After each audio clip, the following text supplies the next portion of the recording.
Hi అండి. నేను మీ కోనసీమ అమ్మాయి. Welcome to one more mini vlog. ఈరోజు వేడి వేడి ఫిష్ కర్రీ ఎలా చేసుకోవాలో చూసేద్దామా?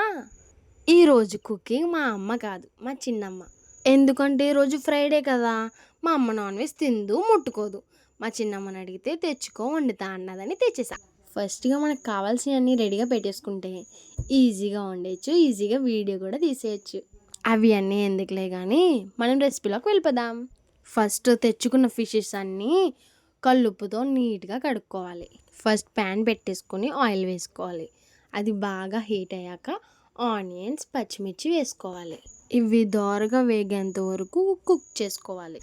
అవి కూడా వేగాక టమాటోస్ వేసుకోవాలి. ఇవన్నీ ఒకసారి కలిపి మూత పెట్టేసుకుందాం. ఇప్పుడు మసాలా రెడీ చేద్దాం. మసాలాకు కావాల్సినవన్నీ తీసుకుని మిక్సీలో వేసుకుని బాగా మిక్సీ పట్టేయాలి. ఇప్పుడు పసుపు, ఉప్పు, కారం అన్నీ వేసుకుని బాగా కలపాలి. మనం రెడీ చేసుకున్న మసాలా కూడా వేసి బాగా కుక్ చేయాలి. ఇప్పుడు ఇందులో ఫిషెస్ వేసుకొని టేస్ట్కి తగ్గట్టు చింతపండు పులుపు వేసుకోవాలి. అలాగే లాస్ట్లో కొంచెం కొత్తిమీర, కొంచెం బెండకాయలు వేసుకుంటే చేపల కూరకి మంచి టేస్ట్ వస్తుంది. ఇంకా కాసేపు అలా కుక్ చేశాక మన వేడి వేడి చేపల కూర రెడీ.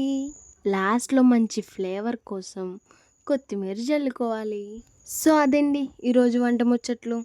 మళ్ళీ నెక్స్ట్ మినీ వ్లాగ్లో మళ్ళీ కలుద్దాం. Until then bye bye. Thanks for watching.